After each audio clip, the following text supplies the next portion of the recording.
Isang mapagpalang araw sa ating lahat mga ka-channel. At yan, nandito na nga tayo sa isla. At dito tayo madalas nag-uumpisa kapag ganitong amihan.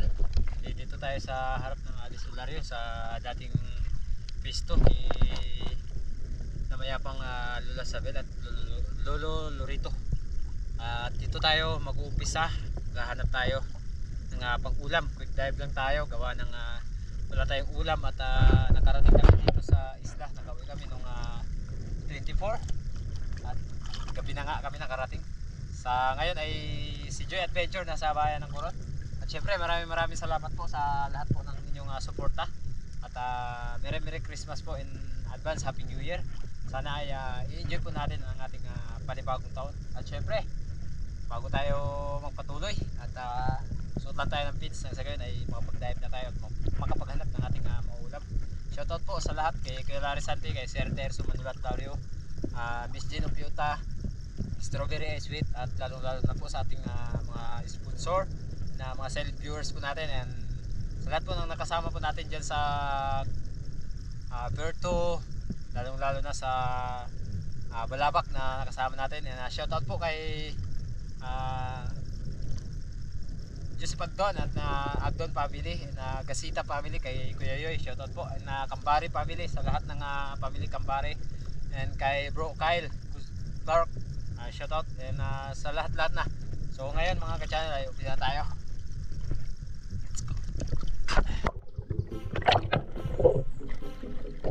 Let's go.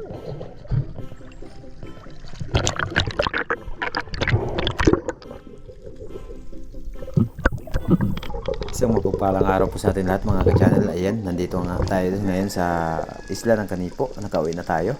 At warm up dive muna tayo dito. Pagdating ko dito sa Pangantuhan, akala ko ay malinaw. Yung pala ay malabo ng kaunti. Pero goods naman dahil kahit papano, makikita mo naman kapag nakakita ka ng isda.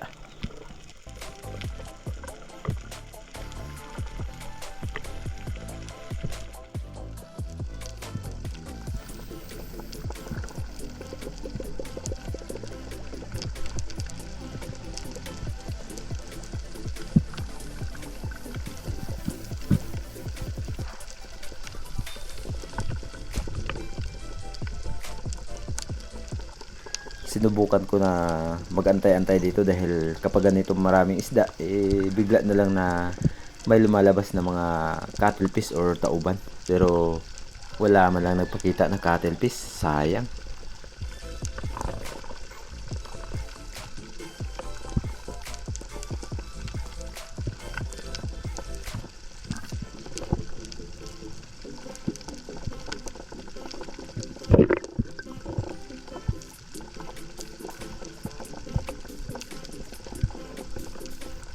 Nagabante ako dito sa bandang unahan, mas lumala yung labo, at ito yung madalas naming pinapanaan ng mga cuttlefish, yung bato na to.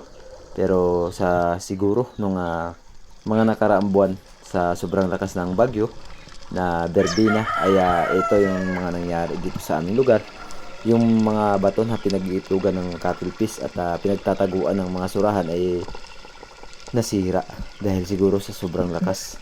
Ito yung bato na pinapanaan ng Primitive Islander ay gumulong na sa sobrang lakas ng alon. Ayan o, nakatihaya na, sayang.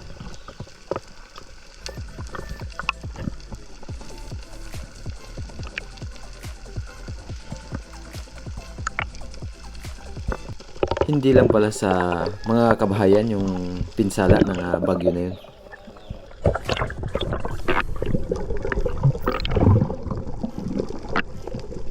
Another dive mga ka-channel dahil mayroon tayong nakita ditong tumago na isang unicorn fish or surahan.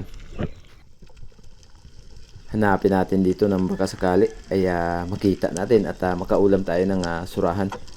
Ganun pa man mga ka-channel, ganun din ang nangyari doon sa mga lugar kung saan tayo dumayo, gaya ng Dumarang Palawan, Balabak at Port Barton, ay ganun din ang mga nangyari. Talagang napakalakas ng bagyo na yun dahil doon din sa kanila ay gulat na gulat sila dahil yung mga bato ay gumulong din sa sobrang lakas at malalaki yung alon.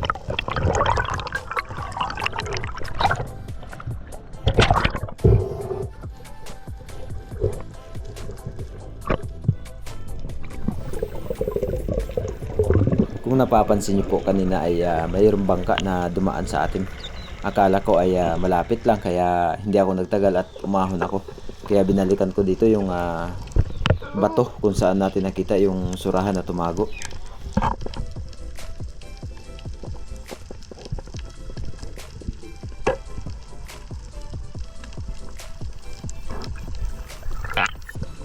Kahit anong hanap natin ay di talaga natin makita kung saan talaga siya sumiksik. Sayang.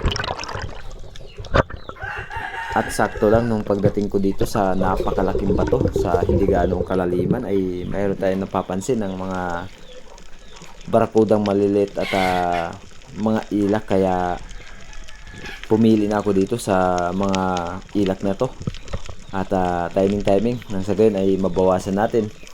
Mayroon tayong maiihaw.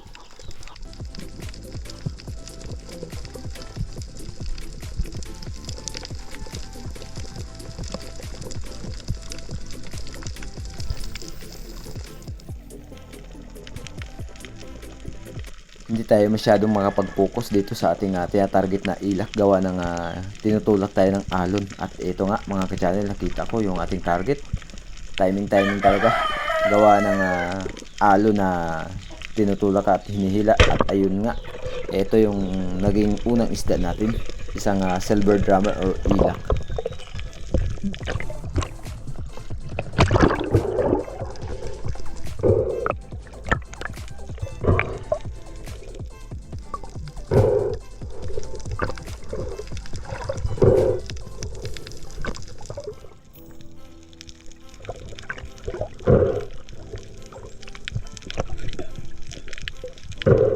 Mas masarap kasi ang ilak kapag di ganong malalaki. Pero kapag malalaki na, lumampas na ng 2 kilo, mataba pero makunat na yung kanyang balat at laman.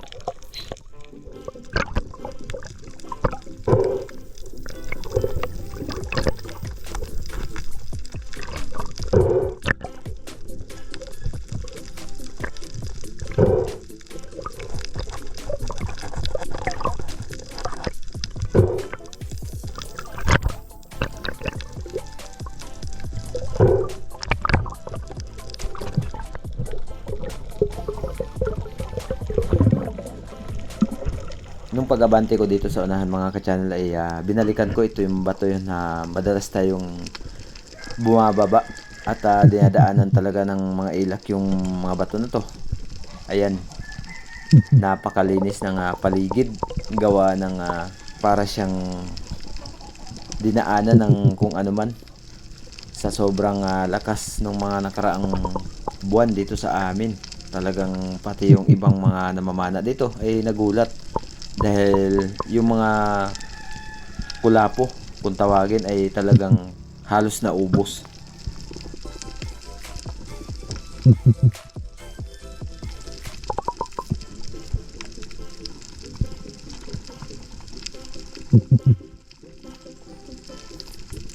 Napakaraming dalagang bukid at napakahirap timingan ng darag-darag or Spanish vlog na yun.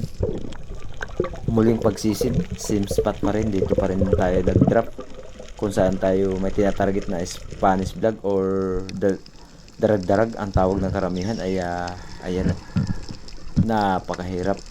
Good size na rin sana, okay na sana kunin para makapagdagdag sa ating pang-ulam, pero yun nga, mahirap timingan kaya hanap tayo ng matitira natin dito.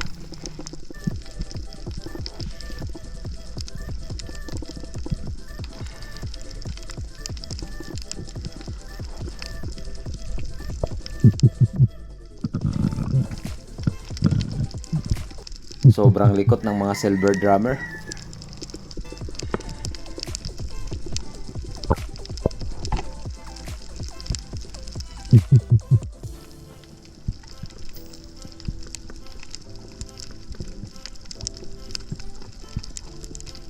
Dahil nga nabulabog na yung mga ilak ay wala tayong napala sa pagkakataong ito.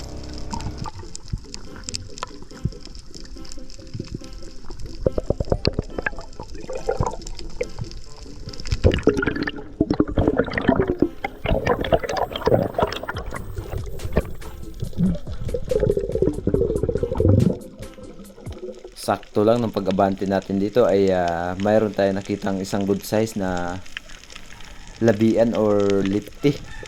Kaya ang ginawa natin ay nag-drop ako dito at hindi masyadong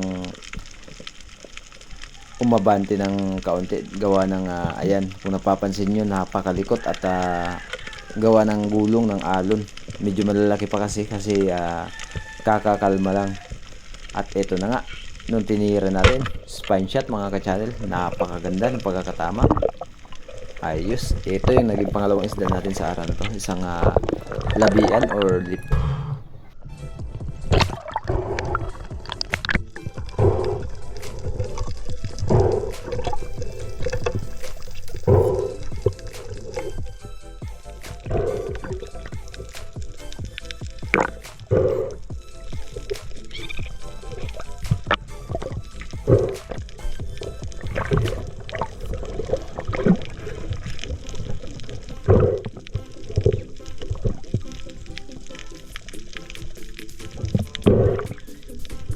Sigurado na yung pang-ulam sa araw na to.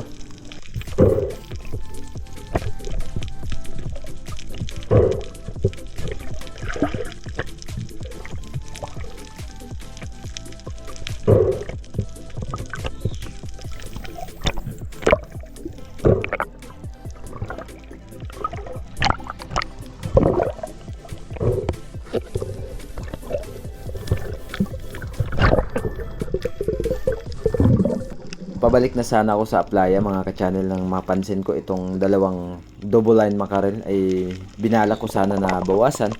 Yun nga lang ay talagang hindi binigay ang tamang pagkakataon na matira natin siya. Malalakin na sana yung double line mackerel na to. 2 piraso, ayan.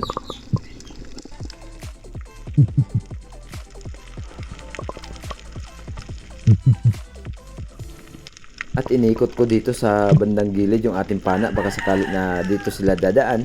At ang daming bait fish or bat fish na nandito sa may bato. Pero ito yung lumapit, isang ilak. At tinamaan naman ng tirahin natin, kaya naging 3 na yung ating huli. Ito yung ilak na pangatlong huli natin. Ayan, malapit na tayo sa dalampasigan ng mga bato. At delikado kapag malakas dito dahil talagang ihahampas ka ng alon doon sa batuhan.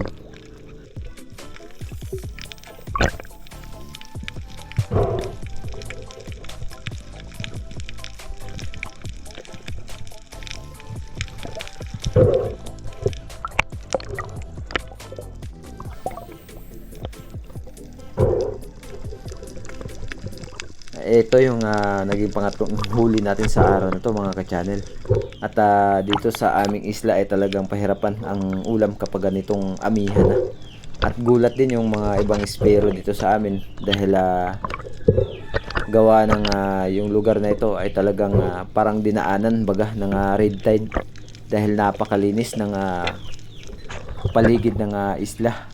At yung mga kulapo ay talagang ubos nung dinaanan ng bagyong Tino at bagyong Berbena. Napakalakas nung mga bagyo na yun dito sa aming isla.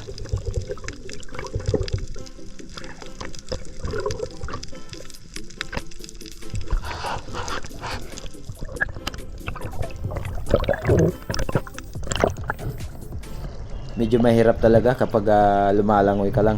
At buti na lang ay mga ilang araw mayroon na tayong maliit na bangka na magagamit. Pero yun nga, medyo sira yung makina. At hahanapan natin ng paraan nang sa gayon ay patuloy na magagamit na rin natin yung maliit na bangka na yun.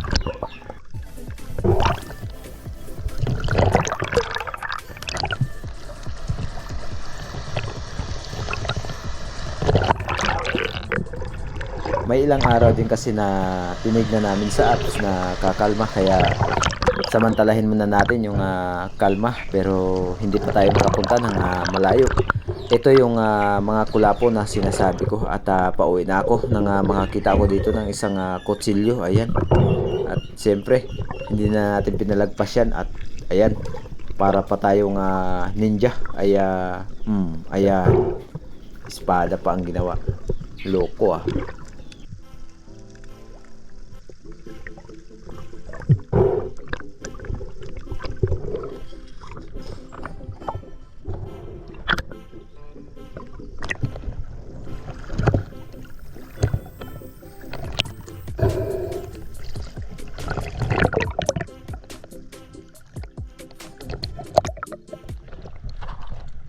Hapon na. Pinagkaliban tayo ng pag-ulam. Tuwang-tuwa na si Miss nito dahil may pag-ulam na tayo. Ilang araw din sila dito. Halos sa buwan na wala silang maayos na ulam. Gawa ng wala tayo dito. Huli natin 3 piraso. 2 silver drummer. Tsaka isang labian. Nakita sana tayong mga surahan. Kaso nga lang medyo malabo. At pag pumasok ng bato, hindi natin malalaman kung saan sila pumasok. Pero okay lang dahil may pang-ulam tayo. At ayan, ihawin natin yung ating huling ilak. Yung isa binigay natin kila Tia sa nanay ni Tangay Randy dahil wala din silang ulam. Ayan. Ihaw natin. Sa uling muna tayo mag-ihaw. Bali 2, itong isa. Pagtabihin na natin to. Oh. Ayos kayo. Grabe kataba. Yung ating inihaw na ilak. Oh. Mas maganda talaga yung ilak kapag di ganong malaki dahil talagang mararamdaman mo at makikita mo yung kanyang taba na talagang ayan, patak-patak po. Pag malalaki na kasi mataba pero matigas na yung kanyang laman at balat. Yun, no, luto na yung ating inihaw. Grabe, napakasarap nito at napakataba. Inihaw na ilak. Yun, no, kain tayo mga ka-channel. At si Boy Surahan ay wala pa dito, may pinuntahan dahil busy sa kanyang paglalaro. Siguro ay pumunta ng gitna doon banda kila chairman. Ulam natin, kasama natin kakain nga pala ngayon sa hapong ito or sa gabing ito. Yan si Mrs. Hello po mga ka-channel. Ayan. Samahan nyo kaming kumain ngayong gabi. Nakauwi na si Nitib kaya may ulam na kami. Aray ko. Nakaraan kasi palaging noodles, sardinas. Ngayon, isda na talaga. Fresh pa. Ito, yung ilak or silver drummer. 2 piraso. Yung lipte na isa ay binigay natin doon sa nanay ni Tangay Randy dahil wala daw silang ulam. Sarap. Init, mainit. Nainit siya kasi bagong ihaw. Bagong anit. Parang surahan din siya mga ka-channel. Napakataba. Matik. Ano? Taba ng ilak. Sa wakas makakain na rin ng sariwang isda.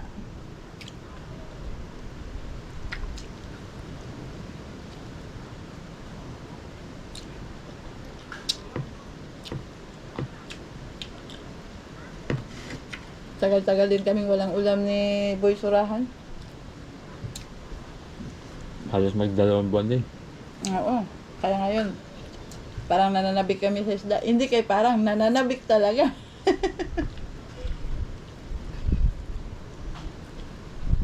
Halos mag-2 buwan.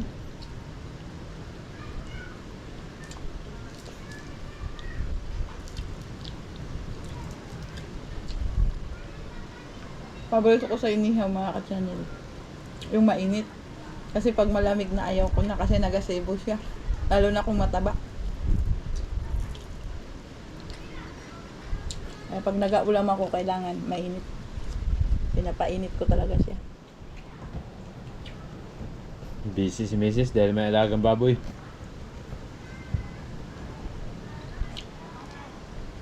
Alaga kong baboy, tulog na. Gabi na kasi.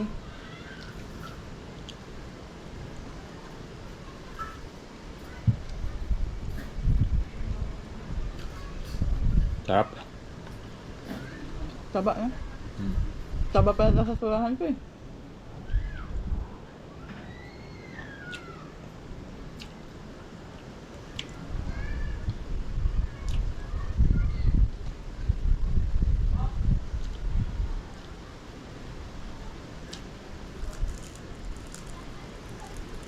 Wow. Taba.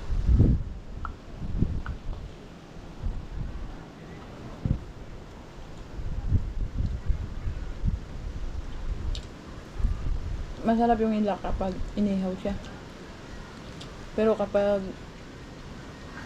sinabaw siya, hindi ko siya gusto. Gusto ko lang siya pag inihaw.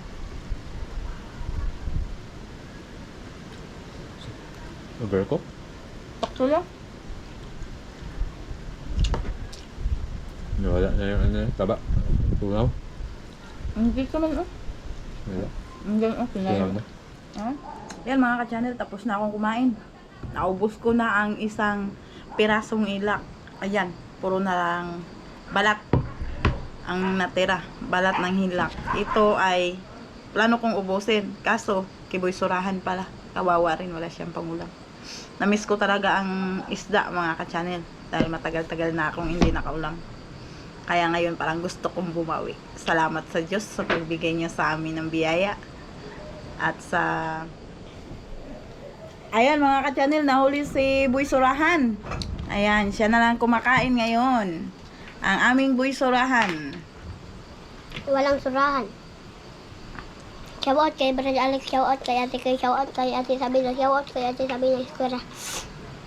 Shoutout kay Kuya Benji, shoutout kay Strawberry Sweet. Shoutout kay Bruce. Shoutout kay Ate Kay Pantangan. Ate Kay Pantangan. Shoutout kay Native Channel. Salamat sa ulam. Salamat sa ulam. Naman na si Native. Sarap.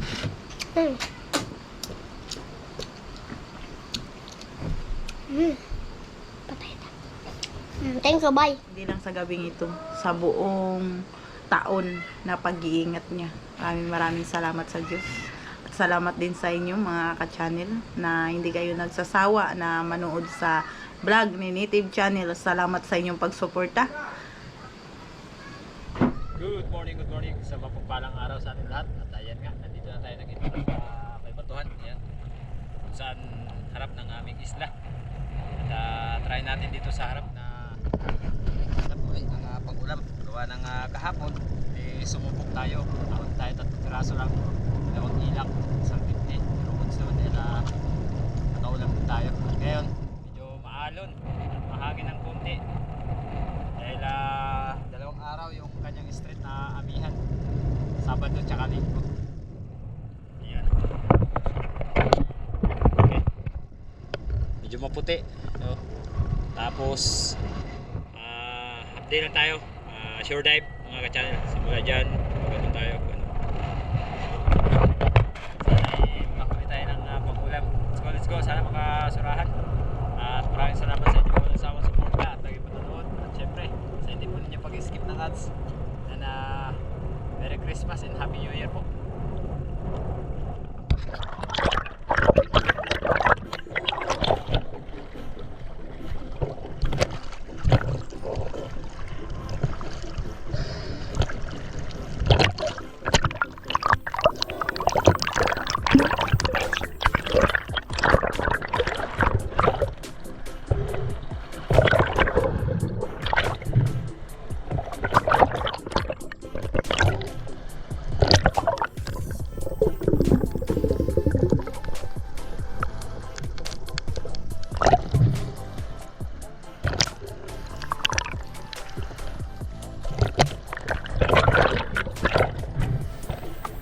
At kinabukasan nga mga ka-channel ay naghanap tayo muli ng pang-ulam. Dito lang sa harap ng isla. Ito yung mga sinasabi ko ng mga kulapo. Na mga kulay dilaw na yan. Ayan. Pero pagdating natin dito sa may pangantuhan, napakalinis at wala masyadong malalaking isda.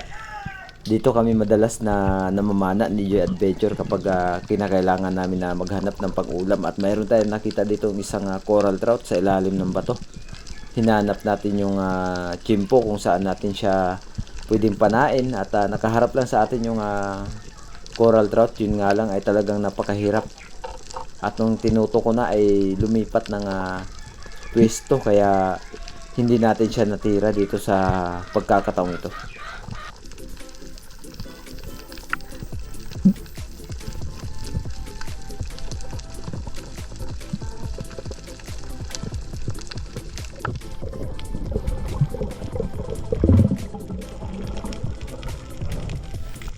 Sinubukan ko dito sa kabilang side ng table corals na to kung ito ba ay makikita natin dito sa kabilang gilid at matitira natin dahil malaki na rin yung coral trout na ating nakita dito sa ilalim ng corals na to.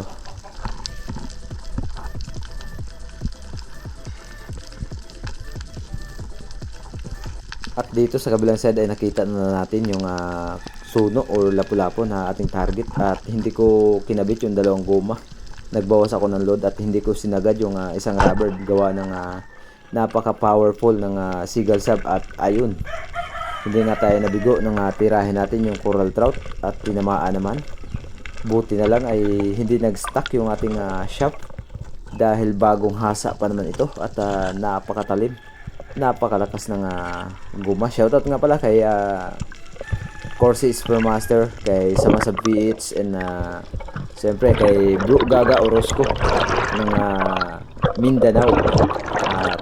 Sila po ay talagang maasahan po natin, lalong-lalo na kay Corsi. Kapag kinakailangan nyo ng mga garantisadong shop ay order na po kayo, Corsi Spearmaster and Master Dudip ng Samasab PH. Ano pang hinihintay nyo? Order na kayo, garantisado at mapagkakatiwalaan.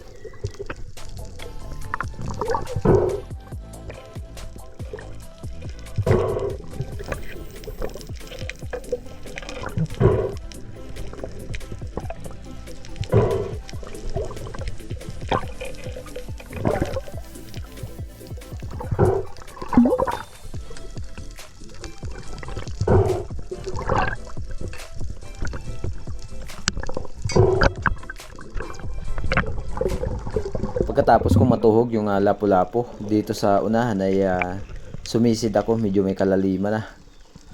At nakakita ko dito ng grupo ng rabbit fish or samaral, kitong ang karamihan ng tawag dito sa amin. At ang kitong ay hindi po sakit kundi tawag po or pangalan ng isang uri ng isda na samaral at malalaki yung kanyang bilog-bilog sa kanyang katawan. Marami at malalaki kaya binawasan natin to ng isa dahil ito yung isda na paborito ni Mrs. at sayang hindi pa na double kill. Magkatabi pa naman sana yung dalawa.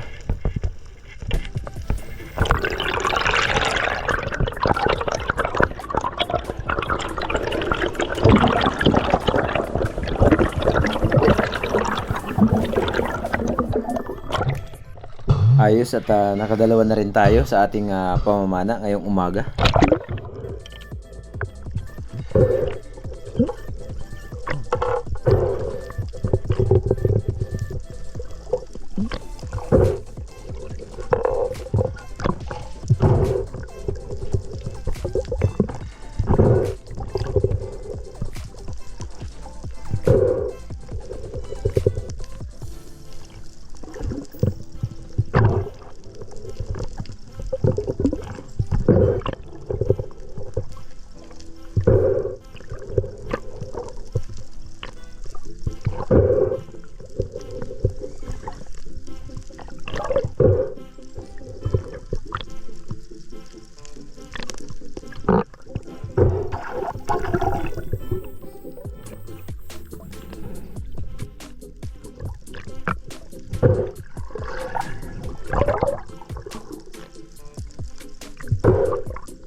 Pagkatapos nating makapana ng rabbit fish ay mayroon sana tayong nakita ditong isang big eye emperor or gapas-gapas yung tawag ng karamihan dito sa amin. Ayan o. Pero nung malapit na tayo at titirahin na lang, sumirit pa. Napakailap talaga ng isda nito.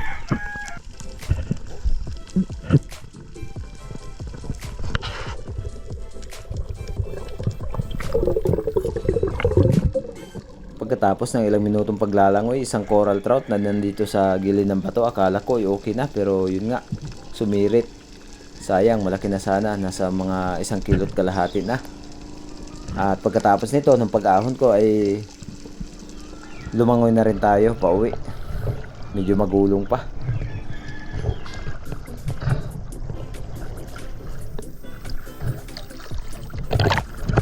At yun nga mga ka-channel, nakadaong na tayo dito at hindi pala na videohan ni Mrs. yung pagluluto, sayang.